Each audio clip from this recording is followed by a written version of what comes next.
நீங்க வெறும் 500 ரூபாய் முதலீடு செய்யணும். 3 வருஷம் கழிச்சு என்ன ஆகும்?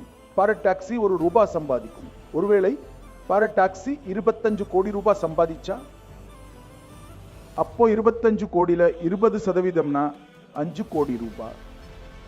இது பாரட் டாக்ஸி அக்கவுண்ட்ல உங்களுடைய மூலதனமாக டெபாசிட் செய்யப்படும்.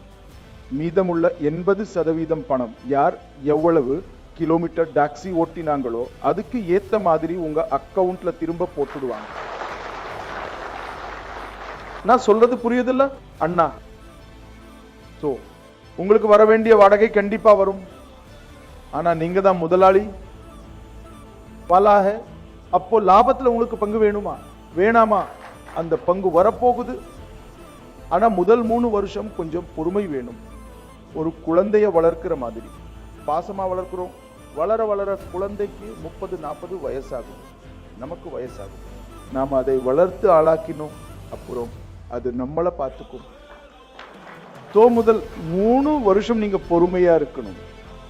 ஏன்னா இதை விளம்பரப்படுத்தணும், இதை நிலைநிறுத்தணும். இது ஒரு பிரைவேட் கம்பெனி.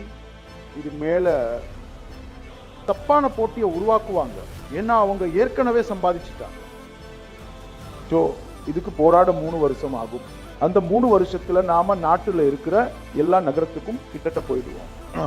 அப்படி நாங்க ஒரு ரோட் மேப் போட்டிருக்கோம். எங்கெல்லாம் முனிசிபல் கார்பரேஷன் இருக்கோ அங்க 3 வருஷத்துல போயிடுவோம்.